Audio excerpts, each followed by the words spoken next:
माँ सरस्वती को प्रणाम करता हूँ। राजकुमार तिवारी महुली सीतापुर से आप सभी को नमन करता हूँ। दैनिक जागरण सीतापुर के इस विशिष्ट साहित्यिक अनुष्ठान में उपस्थित हो रहे आप सभी साहित्य प्रेमी, काव्य रसिक, जागरूक नागरिक, सामाजिक कार्यकर्ता, जनप्रतिनिधि, साहित्यकार, ऐसे सभी प्रकार के जो बंधु, जो बहनें इस चित्रा बैंक्वेट हॉल में उपस्थित हो रहे हैं, आप सभी का मैं दैनिक जागरण के इस कवि सम्मेलन में स्वागत और अभिनंदन करता हूँ। आप सभी को प्रतीक्षा है कि शीघ्रता से यह मंच कवियों से परिपूर्ण हो और आप उनकी कविताओं का रसास्वादन कर सकें। तो मैं आपको सूचना करता हूँ कि इस कवि सम्मेलन में बहुत अधिक विलंब नहीं है। कवियों का आगमन इस बैंक्वेट हॉल के अतिथि कक्ष में हो चुका है। अधिकांश कवि बंधु जो मंच पर आसीन होने वाले हैं, आप सबके बहुत ही निकट हैं और कुछ ही मिनटों में ये कार्यक्रम प्रारंभ हो जाएगा। हम सब दैनिक जागरण के आमंत्रण पर, दैनिक जागरण के सीतापुर ब्यूरो चीफ श्री जगदीप शुक्ल जी के आमंत्रण पर इस कार्यक्रम में उपस्थित हुए हैं और जो भी ऐसे बंधु हैं अभी तक इस सभागार के बाहर हैं और ये आवाज़ सुन रहे हैं, तो उनसे भी निवेदन है कि शीघ्रता से आकर अपना स्थान ग्रहण कर लें। जो आमंत्रण है उस पर लिखा हुआ था, पहले आओ पहले पाओ। तो प्रथम यदि आप स्थान ग्रहण कर लेते हैं तो आपको कोई असुविधा नहीं होगी। बहुत सीमित स्थान है और इस आयोजन का असीम आनंद है, आकर्षण है। पहले के भी अन्य कवि सम्मेलनों को सुना है। दैनिक जागरण के जो इस प्रकार के आयोजनों की परंपरा है वो एक विशेष गौरव और गरिमा के साथ आयोजन रहता है। हम सभी इससे परिचित हैं।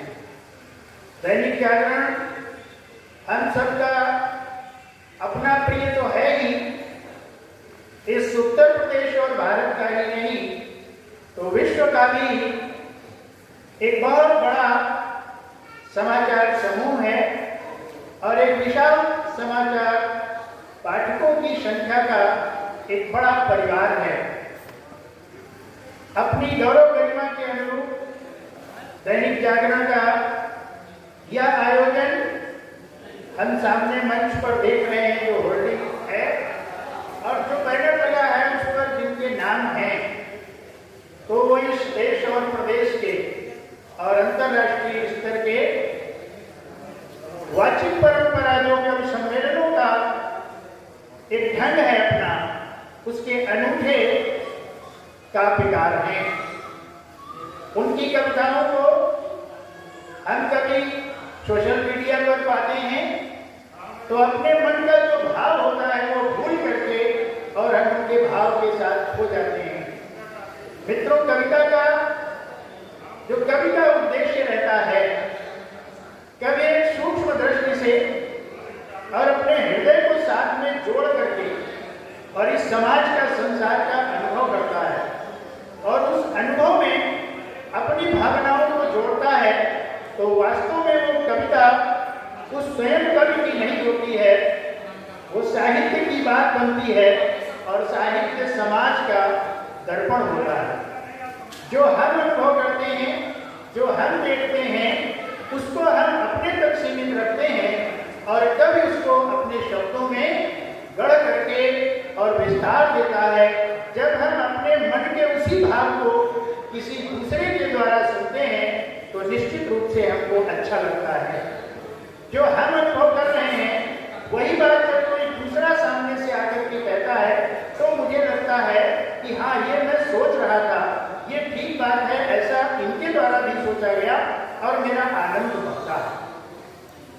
आज का भी यह कवि सम्मेलन जैसे इतिहास है, जैसा अतीत है, ये उत्कृष्ट अद्भुत आयोजन, एक अनुपम साहित्यिक अनुष्ठान कवि सम्मेलन इस स्थान पर पहले हमने सुना है, उसको भी हम भुला नहीं पाए होंगे और निश्चित रूप से इस आयोजन की भी कुछ न कुछ स्मृतियां जब तक अगला आयोजन दैनिक जागरण करेगा तब तक हमारे साथ रहने वाली है। कविता किसी भी बात को विस्तार को संक्षेप में कर देती है। कोई बहुत बड़ा आप एक उपन्यास पढ़ते हैं, जिस उपन्यास को आप यदि निरंतर पढ़ें, अपने जो मेरी जैसी अवस्था के हैं वो अगर अपने उस कालखंड को याद करेंगे जब उपन्यास पढ़ने का एक बड़ा चार्ट रहता था, उपन्यास कैसे कैसे पढ़ते थे, कभी काफी किताबों में बस्तों में छिपा करके रखते थे, कभी किराए पर लाते थे 50 पैसे प्रतिदिन के हिसाब से, और अधिकतम अगर निरंतर पढ़ते थे तो एक सामान्य उपन्यास हम 3.5 घंटे में समाप्त कर देते थे।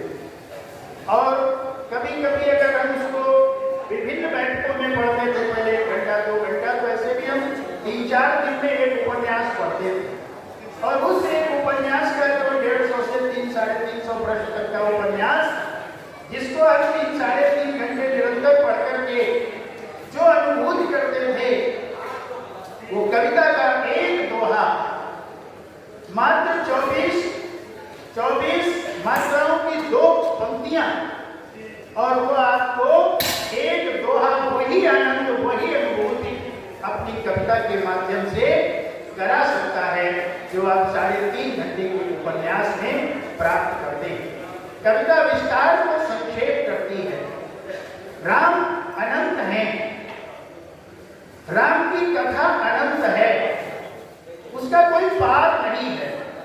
अगर कोई कहे कि मैंने राम कथा पढ़ ली है, मैंने राम कथा जान ली है, चाहे मैंने वाल्मीकि को पढ़ा है जो प्रथम कवि हैं लौकिक साहित्य के, और चाहे फिर उसके बाद कोई अध्यात्म रामायण पढ़ा है, कोई विश्राम सागर पढ़ा है, कोई रामचरितमानस पढ़ा है, ऐसे जितने ग्रंथों से आपने राम को पढ़ा है, लेकिन फिर भी अभी आप राम को पूरा पूरा जान गए होंगे ऐसा नहीं कह सकते।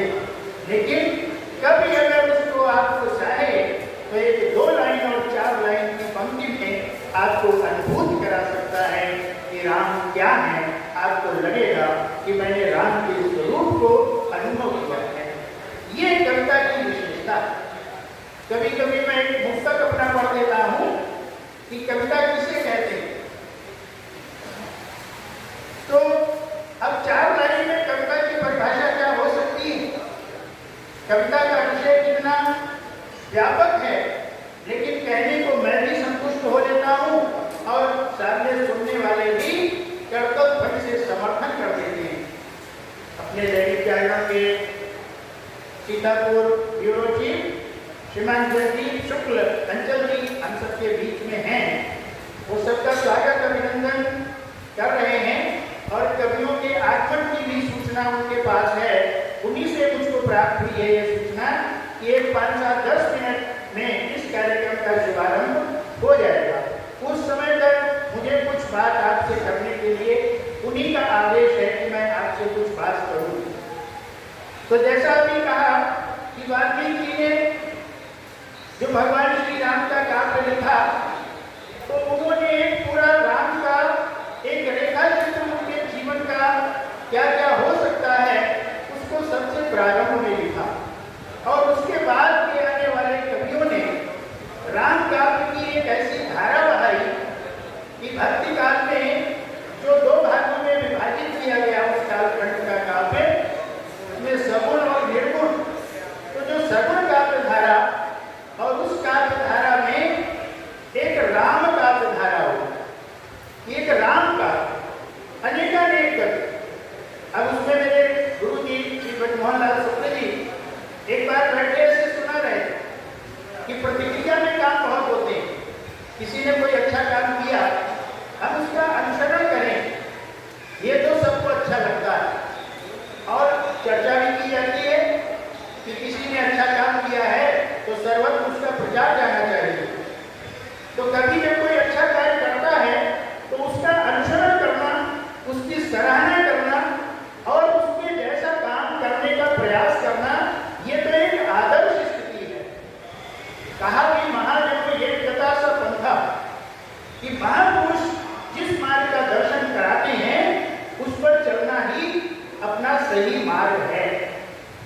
किंतु जब कभी कभी उसमें प्रतिक्रिया आ जाती है कि हमने कोई अच्छा काम देखा है, अब इससे अच्छा काम करके दिखाएंगे। अब यहाँ पर जो स्पर्धा की भावना है, वो सामने जो काम किया गया है उसके कार्य से हम अच्छा करके दिखाएं, माने हम उसको किसी प्रकार से अपने से छोटा कर देना चाहते हैं। जब यह भावना होती है तब वह सात्विक भावना नहीं कही जा सकती, वह रचनात्मक भावना नहीं कही जा सकती। गोस्वामी तुलसीदास जी ने राम काव्य अपनी अपनी भाषा में, जन भाषा में देशज शब्दों के साथ उसका प्रणयन किया, तो जन का वह काव्य बन गया। और उसी कालखंड में कुछ समय के पश्चात एक और महाकवि हुए, वो आचार्य महाकवि थे। और उन आचार्य महाकवि ने जब उनकी सराहना सुनी कि कोई ऐसी कवि है तुलसीदास जी, उन्होंने ऐसा राम काव्य लिखा है कि जो जन का प्रिय हो गया है, जो भी सुनता है उस काव्य की बड़ी सराहना करता है। बहुत से लोग उसको कंठस्थ कर रहे हैं, बहुत से कथावाचक उसको साथ रख करके और राम की कथा गांव-गांव सुना रहे हैं। ऐसी चर्चा जब उनके पास तक पहुंची तो उनके अंदर से बड़ी प्रतिस्पर्धा की भावना, एक प्रतिक्रिया की भावना जागृत हुई। उन महाशय ने कहा, श्रेष्ठ कवि हैं वे भी, मैंने कहा वे आचार्य कवि हैं। उन्होंने कहा क्या लिखा है तुलसीदास जी ने? कहा राम काव्य लिखा है। कैसे लिखा है? कहा काव्य में लिखा है। कैसे, क्या काव्य में लिखा है? कहा कुछ दोहा है, कुछ चौपाई है, कुछ कविता है, कुछ ऐसे 4-5 छंद हैं। तो कहा बस? कहा नहीं, और होंगे तो 10, 12, 15, 20 छंद होंगे। तो कहा तो क्या लिखा है? फिर मैं ऐसा काव्य लिखूंगा जिसमें हर बार मैं एक नए छंद से लिखूंगा, और फिर एक ग्रंथ का निर्माण प्रारंभ होता है। और वो ग्रंथ हम सब ने सुन रखा होगा। मैं जो बता रहा हूँ तो बहुत नई बात नहीं बता रहा हूँ, लेकिन आप सब ध्यान से सुन रहे हैं।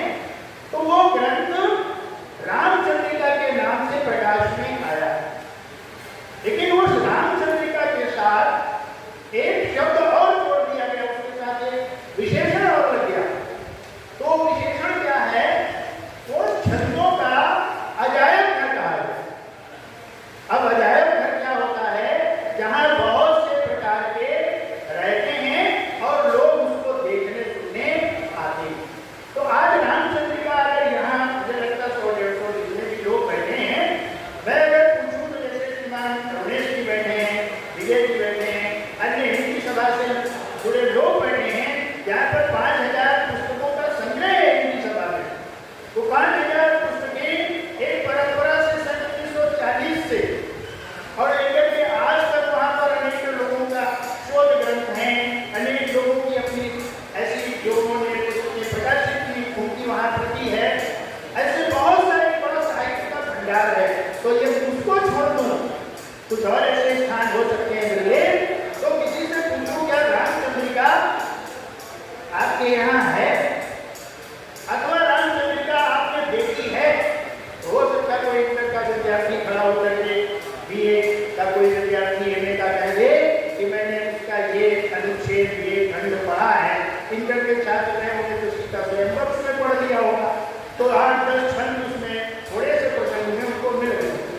तो एक ग्रंथ का तो सृजन हो गया, लेकिन ग्रंथ की सर्जना के साथ में वो प्रसिद्धि, वह महत्व, वैसी उसके प्रति श्रद्धा वो कवि महोदय उत्पन्न नहीं कर सके। यहाँ तक मुझे लगता है, और मेरे गुरुदेव उस समय इस प्रकार का विषय मुझे बता रहे थे, मैंने पहले भी नाम लिया था श्री ब्रजमोहन लाल शुक्ल जी, तो उन्होंने यही कहा था कि प्रतिक्रिया में किया गया कार्य कभी उस प्रकार की सफलता को प्राप्त नहीं कर पाता। आप श्रेष्ठ कार्य का अनुसरण करिए, लेकिन प्रतिक्रिया में किसी को उससे हम अच्छा करके उसकी प्रतिष्ठा को कम कर देंगे, उसकी उपलब्धियों की प्रतिष्ठा को हम कम कर देंगे, ऐसा विचार सात्विक विचार नहीं होता है। ऐसा न रख करके हमको एक बड़ी लकीर खींचने का प्रयास हमेशा करते रहना चाहिए, प्रत्येक क्षेत्र में करना चाहिए। आज जब दैनिक जागरण का ये सम्मेलन है, तो जिन कवियों का हम यहाँ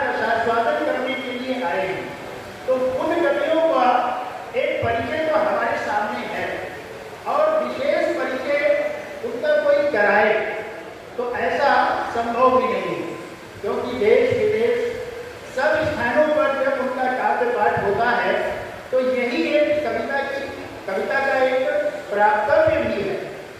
काव्य के जो उद्देश्य कहे गए हैं तो उसमें यश की प्राप्ति, तो कविता यश प्रदान करती है और उस यश से अभिभूषित ऐसे श्रेष्ठ कवियों का ये संगम हो रहा है। यहाँ पर शेष अन्य कवियों का जो बाहर से हैं, अपने बीच से भी जो कवि हैं, उनका हम सब भली प्रकार से परिचय जानते हैं और उनके काव्य के पहले जो कुछ मैं आपके सामने रख रहा हूँ उसमें बस केवल एक टाइम पास है, कोई ऐसा धोखा नहीं कि मैं आपको कुछ विशेष बता दूंगा यहाँ से। लेकिन कविता की चर्चा करने के लिए मुझे यहाँ पर कुछ समय के लिए कहा गया, तो मैं उस आदेश का पालन कर रहा हूँ। एक मुक्तक मैंने लिखा कविता के लिए, जिसमें आपको कैसा लगता है, अगर आपको ठीक लगे तो अपनी प्रतिक्रिया दीजिएगा, अपना अभिमत दीजिएगा। और बड़े श्रेष्ठ साहित्यकार जिस सभा भवन में अभी से विराजमान है, श्री अवनेश जी हैं, श्री भगवती प्रसाद गुप्त जी हैं और जिला पंचायत के अध्यक्ष महोदय हैं और हमारे भारतीय जनता पार्टी के वरिष्ठ नेता श्री अचित मेहरोत्रा जी हैं, अन्य से सभी महानुभाव जो यहाँ पर विराजमान हैं, झंकारनाथ शुक्ला जी हैं, एक वरिष्ठ छंदकार हैं, हम सबके मार्गदर्शक है इस कविता के क्षेत्र में, अवकाश प्राप्त किया है अध्यापन से, लेकिन अभी भी विद्यालयों से निरंतर मिल करके और जो ऐसा आगे कक्षा 12-11 करने के बाद छात्र क्या कर सकता है उस पर अच्छा मार्गदर्शन करते हैं, ऐसे अनेक अपने उदय का द्विवेदी भी हम सबके बीच में हैं। आप सबको नमन करता हूँ। अरे छोटी सी 4 पंक्तियों में कविता की परिभाषा जो मैंने समझी उसको कहता हूँ। एक दोहे से माँ वाणी को नमन करता हूँ। माँ वाणी वरदायिनी ऐसा दो वरदान, माँ वाणी वरदायिनी ऐसा दो वरदान, चरणों में रहूं गाऊं मंगल गान। माँ वाणी का आशीष रहेगा तो निरंतर मंगल गान ही काव्य मंचों से हम सबको सुनने को मिलेगा। भटकते भावों की विश्रांति है कविता। जब हम कभी इधर उधर जिसके मन में कुछ सृजन, कुछ अपने मन के भावों को कागज पर उतारने का, अपने मोबाइल के नोटपैड पर लिखने का भाव रहता है, तो जब कभी मन भटकता है किसी घटना को देख करके, तो फिर उसके अंदर का कभी वो जागृत होता है और कुछ लिखना चाहता है। तो भटकते भावों की विश्रांति है कविता और अशांति की व्याप्ति में शांति है कविता। सुप्त संसार को संदीप्त संजीवनी से नवचेतन पूरित अमोघ क्रांति है कविता, नवचेतन पूरित अमोघ क्रांति है कविता। मित्रों, हम जानते हैं कि कवि केवल कविता की कलम नहीं चलाता है। ऐसे इतिहास में अपने भारत का जो गौरवपूर्ण इतिहास है उसको जब हम पढ़ेंगे तो हम उसमें ये भी देखेंगे कि पृथ्वीराज चौहान के साथ जो अत्याचार होता है, उस अत्याचार का प्रतिकार करने वाला भी कोई कवि ही होता है और वो 11वीं शताब्दी की बात है। 1000 साल से पहले कविता, जो हिंदी की कविता का प्रारंभ का भी युग है, और वहां से कवि ने अपने केवल कागज पर कलम चलाने का नहीं, तो इस राष्ट्र की अस्मिता के लिए, इस राष्ट्र के सम्मान के लिए, इसके गौरव के लिए अपने को समर्पित भी किया है, अपने प्राणों का अवदान भी किया है इस राष्ट्र के इतिहास में। तो जो चंद्रवरदाई का हम नाम सुनते हैं और जिनका पहला महाकाव्य भी हिंदी का माना जाता है, ऐसे कवि से लेकर के हम अब्दुल रहीम खान खाना का नाम सुनते हैं। अब्दुल रहीम खान खाना में तो कविता नहीं लिखते थे, तो कविता लिखने के साथ साथ वो सेनापति थे और कहते उस कालखंड में भी जब कोई ऐसी धारा जिसमें कोई भारत वर्ष के गौरव की बात हो, भारत के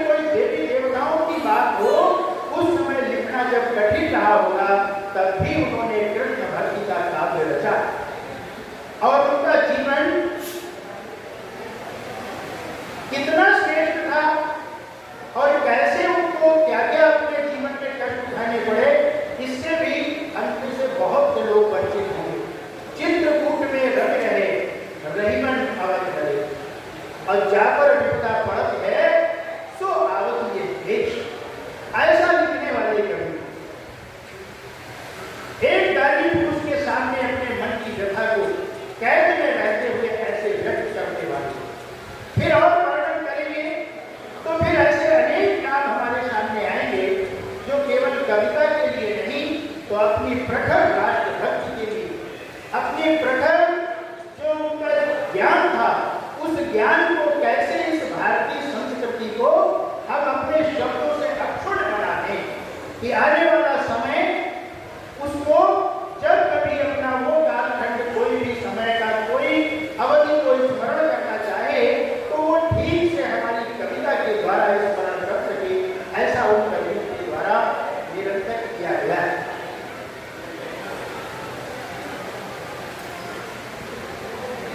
जैसे जैसे आप सब यहाँ पर अपना स्थान ग्रहण करते जा रहे हैं और इस कवि सम्मेलन का समय भी वैसे वैसे निकट आता जा रहा है। साहित्य की एक विधा है पत्रकारिता, उसी में एक विधा है कविता, और पत्रकारिता और कविता का बहुत निकट संबंध है। कभी कविता यदि लिखता है तो समाचार पत्र उसको प्रकाशित करके और बड़ा क्षेत्र देते हैं। कोई भी कुछ लिखता है उसके मन में ये भाव रहता है कि इसको लोग पढ़ें, वो साधन पत्रकारिता के माध्यम से ही प्राप्त होता है, चाहे वह प्रिंट मीडिया हो, चाहे वह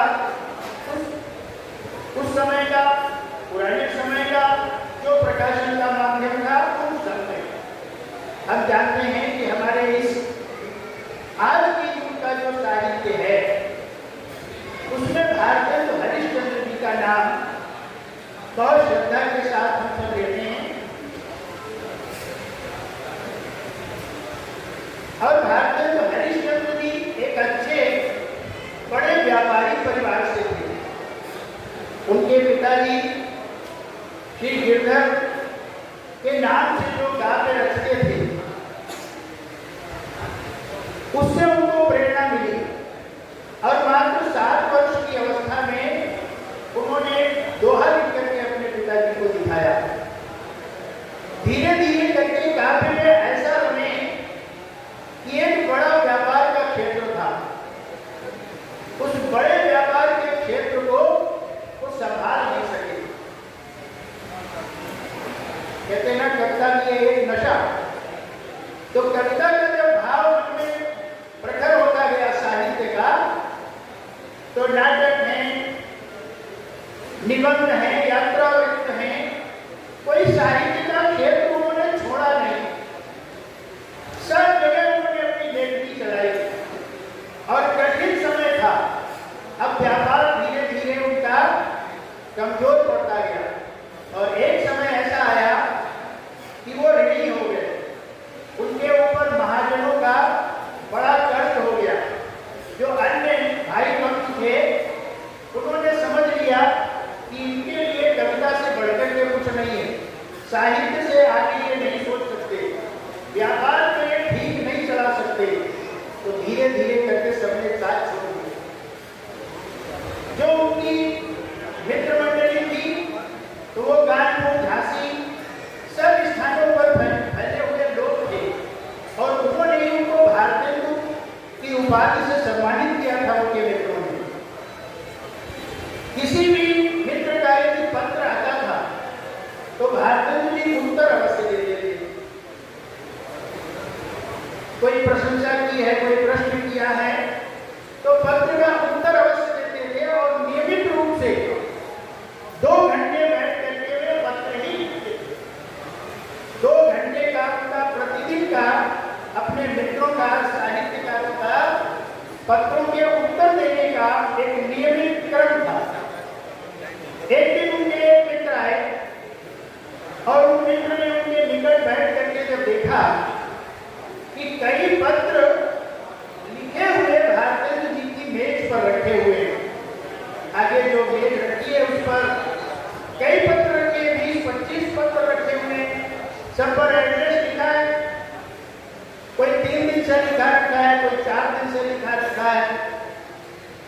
तो उनके उस मित्र ने प्रश्न किया, हम सबके बीच में श्री राजेश शुक्ला जी ने भारतीय जनता पार्टी के जिलाध्यक्ष महोदय उपस्थित हो रहे हैं, उनका भी स्वागत अभिनंदन है। व्यापार मंडल के अपने जिले के बड़े पदाधिकारी श्री भगवती प्रसाद गुप्त जी हमारे साहित्यिक मित्र भी हैं, हिंदी सभा के कोषाध्यक्ष भी हैं और अच्छी काव्य रचनाएं लिखते हैं, संवेदना की और ऐसी मर्मस्पर्शी रचनाएं आप लिखते हैं। उनका भी ऐसे सभी बंधुओं का स्वागत करता हूँ इस दैनिक जागरण के आयोजन में।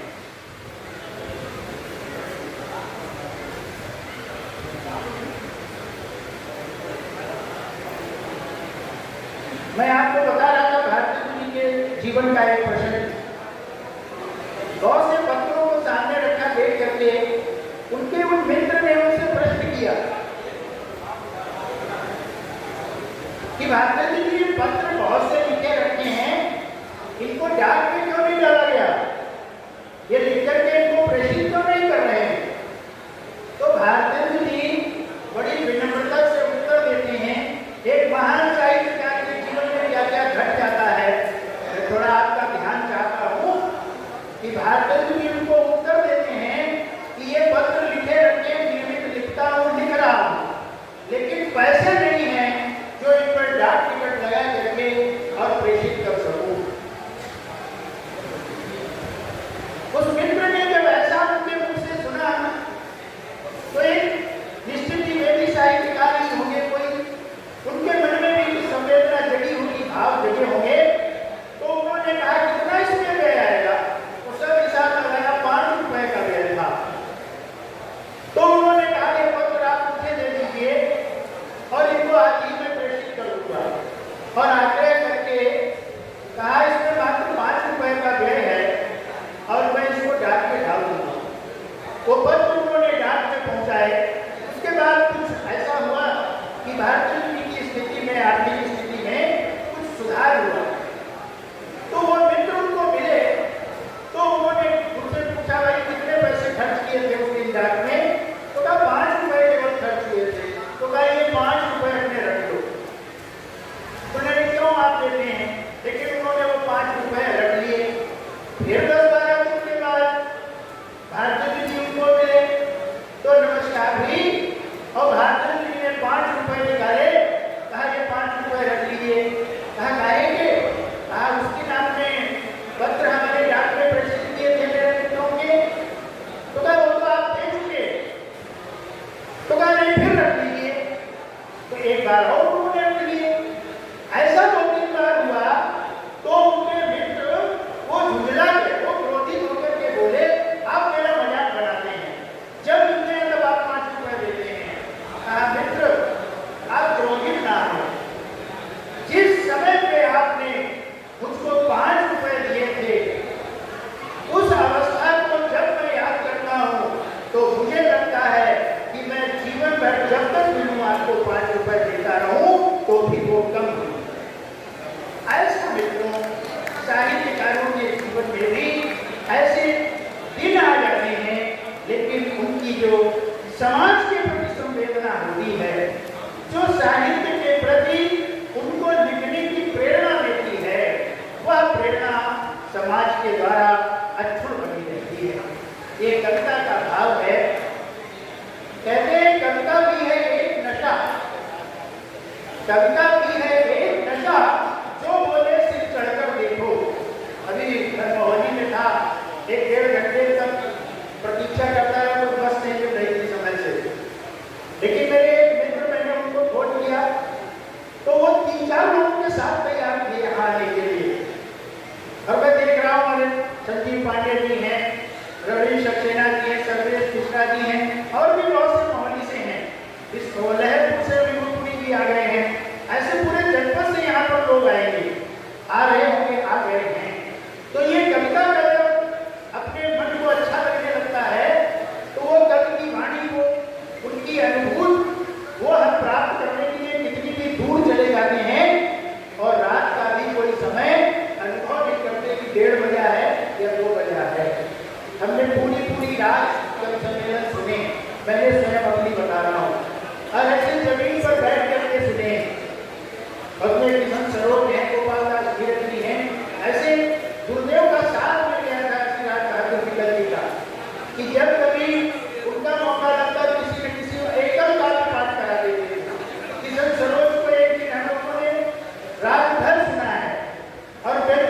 बैठ करके उन्होंने भी बिना, मुझे याद है, बिना पीछा मत सुना, केवल तखत पड़ा था और पूरी रात बैठ करके उन्होंने काव्य पाठ किया, अकेले काव्य पाठ किया।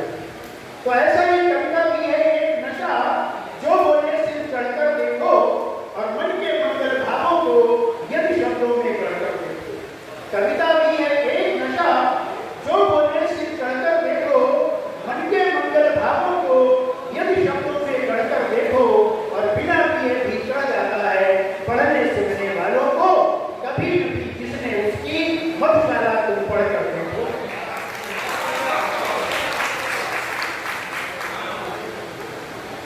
कविता के भाव कवि के होते हैं, लेकिन वो अनुभूतियां आपके जीवन की होती हैं।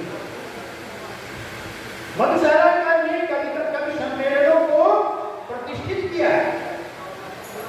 कवि सम्मेलन का वो स्वरूप कभी नहीं रहा होगा जो आज हम देखते हैं कि हजारों हजार लोग उपस्थित होने के लिए तैयार हैं। हम इधर व्यवस्था दे सकते हैं। अगर हम ऐसा वातावरण बनाते तो रात भर लोग सुनते हैं। अभी हमारे नजदीक की मोहल्ली कवि सम्मेलन में थे और 2:30 बजे रात तक कवि सम्मेलन चला। 8 बजे शुरू हुआ था।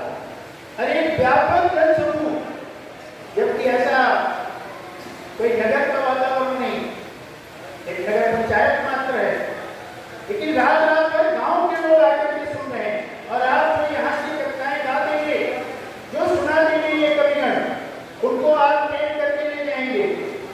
और मैं देखता हूँ अपने घरों पर लोग रात को सुनते हैं। ऐसा ये कविता का एक भाव जब जगता है, और मैं तो ये निवेदन भी करता हूँ कि जगना ही चाहिए। दिनकर जी का कहना तो बहुत से लोगों का उदाहरण सुनते रहते हैं कि साहित्य रहेगा तो वो सबको राहत आता रहेगा, कहीं भी निराशा नहीं आएगी। चाहे कोई राजनीति का क्षेत्र हो, समाज का क्षेत्र हो, कविता रहेगी तो कहीं पर निराशा नहीं आएगी। निश्चित रूप से कविता उत्साह जगाएगी। कभी श्याम नारायण पांडे होंगे, कभी कोई दूसरे होंगे, कालखंड कोई रहा हो, कोई सुभद्रा कुमारी चौहान नहीं होगी, तो क्रांति की ज्वाला को कभी बुझने ही नहीं देती है। कितने लोग इकट्ठे होते हैं, कितने लोग तैयार होते हैं जो प्राणों को समर्पित कर देते हैं उनकी झांसी की रानी एक कविता सुनकर के।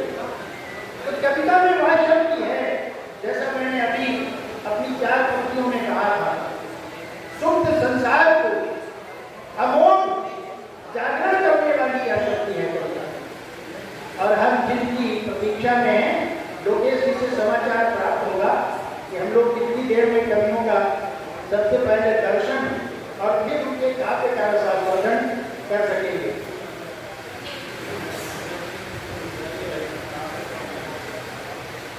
कविता का प्रारंभ